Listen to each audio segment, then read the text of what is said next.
স্কুলের কথা খুব মনে পড়ে এখন। নিয়মে ঘেরা 4টে দেওয়াল, আর তার মাঝে আমাদের লাগাম ছাড়া অনিয়মের ভিড়। প্রথম দিকে যেতে চাইতাম না একদম। এতগুলো ভারী ভারী বই আর হোমওয়ার্কের চাপে না যাওয়ার অজুহাত খুঁজতাম শুধু।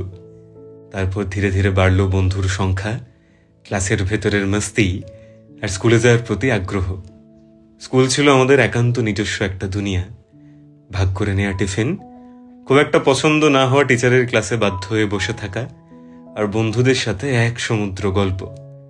মিথ্যে অজুহাতে ভরা সিকলিভ নিয়ে বাড়ি ফেরার সময় বুঝতেই পারিনি যে এই জীবনটা আর কোনোদিনও ফিরে পাবো না। জীবন হঠাৎ হঠাৎ খুব কঠিন পরীক্ষা নেবে ফিজিক্সের কোয়েশ্চেন দিয়ে বুঝিয়েছিল স্কুল। আমরা ভেবেছিলাম স্যার খুব বাজে, তবে একদম বুঝতে পারিনি যে স্কুল শেষ হতে হতে কিছু বন্ধু একেবারে শেষ হয়ে যাবে। একসাথে বসা, ঘোরা কিংবা কান ধরে দাঁড়ানো